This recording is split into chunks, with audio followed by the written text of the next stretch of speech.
She thought he was just a woodcutter until she followed him into the forest. Welcome, dear hearts, to Belle Nicole's Stories, where every tale carries a hidden lesson. Settle in, because tonight's story will remind you that destiny sometimes hides greatness in the most unexpected places. They said her name like a whisper in the wind, Oluchi, a poor girl from a forgotten village where the air was thick with dust and dreams died long before they learned to fly. Her mother was a widow, her only inheritance, a crumbling hut, an empty farm, debt that grew like weeds, and a greedy uncle. Oluchi was the kind of girl whose beauty didn't shout, it whispered. A beauty not worn like jewelry, but blooming quietly inside her. Every morning, she walked miles to fetch water from the stream, barefoot, with her clay pot balanced on her head. But even in hardship, her eyes carried a quiet fire, a strength carved deep within her spirit. Uncle Ifedi, her father's brother, was a man whose heart was darker than the soot from his pipe. Greedy, cruel, envious. To him, Oluchi and her mother were burdens, responsibilities he never wanted. He repeated the same words every day. If not for me, both of you would starve. But everyone knew the truth. He wasn't feeding them. He was feeding his greed. Then her mother fell sick, a sickness that crawled into their home and refused to leave. Their hearts grew colder, nights grew heavier, and the medicine woman's worried eyes told the truth they couldn't afford to speak. There was no money left. Oluchi tried everything, fetching water under scorching sun, selling firewood until her palms cracked, working on farms until her back ached. Yet each day ended with the same few coins. Never enough. Every night, she knelt beside her mother and whispered through tears, "Mama, please hold on. I will find a way. I promise." But in a village, secrets never stay hidden. Her desperation became a scent, and Uncle Ifedi smelled opportunity. From the day Oluchi's father died, Ifedi had looked at Oluchi and her mother the way he looked at a broken calabash, useless, disposable. So when her mother's illness worsened and Oluchi became desperate, Ifedi saw his moment. One night, he called her outside. The moon hid behind clouds, as if ashamed of what was about to happen. "There's a man who wants to marry you," he said, stroking his beard. "A woodcutter named Chibuikem. Paul, yes, but he agreed to pay your bride price. You will marry him by the weekend." Something inside Oluchi collapsed, quietly, painfully. "Uncle, please, not like this. I don't love him. I don't even know him." Her voice was soft, too soft for a man whose heart had long turned to stone. Inside the hut, her mother heard everything. She tried to rise, to fight for her daughter, but her body betrayed her. Her weak voice crawled through the air. Ifedi, Biko, she is all I have. Don't do this. But her plea fell on stone. Ifedi had already counted the bride price in his mind. And with no choice left, Oluchi's freedom slipped through her fingers. By the weekend, she will be a wife. Not out of love, but because her uncle saw profit in her suffering. The wedding day arrived. The village murmured in disbelief. That woodcutter boy, what a punishment. Such beauty, wasted on a poor man. She deserved better. Poverty is wicked. Children pointed, women whispered, men shook their heads. Oluchi kept her head down. Her simple white wrapper felt like a shroud. Her eyes, swollen and red, told the village she had cried until her tears ran out. Chibuikem's hut, stood deep in the forest, quiet, sacred. He didn't talk much. His eyes were kind, but distant, as though holding stories locked away for years. He chopped wood from morning till night, carrying heavy logs on his shoulder. His clothes were simple, his hands rough, his meals humble.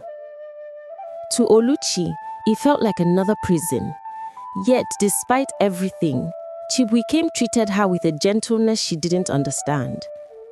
"Are you tired? Should I carry the pot?" He never ate before her.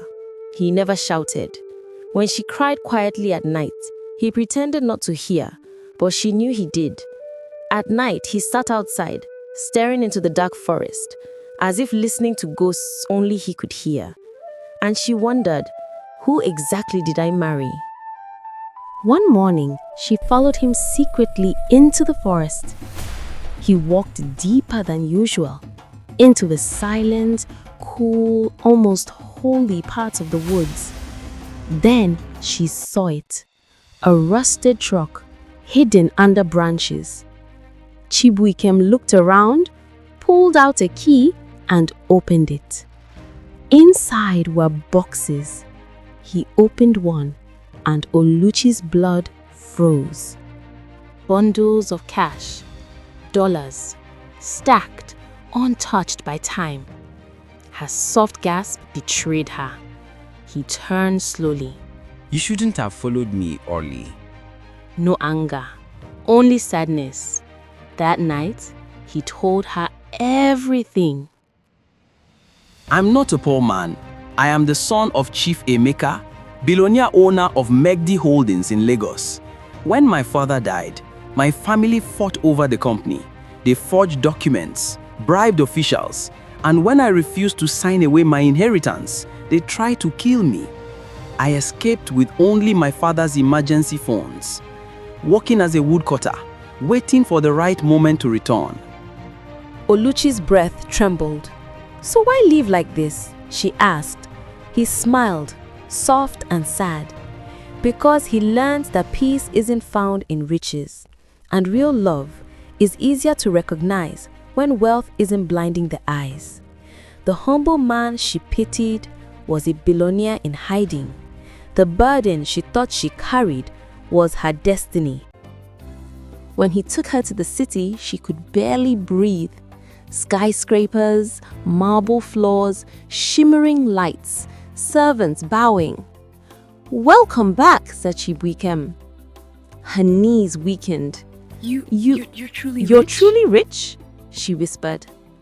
He smiled. I was rich before, Oli. But now I'm blessed. But now I'm blessed. Months later, the village buzzed as 3 black cars rolled in. People whispered, a governor, a minister, an investor. Then Oluchi stepped out, glowing. The poor girl they mocked returned as a queen.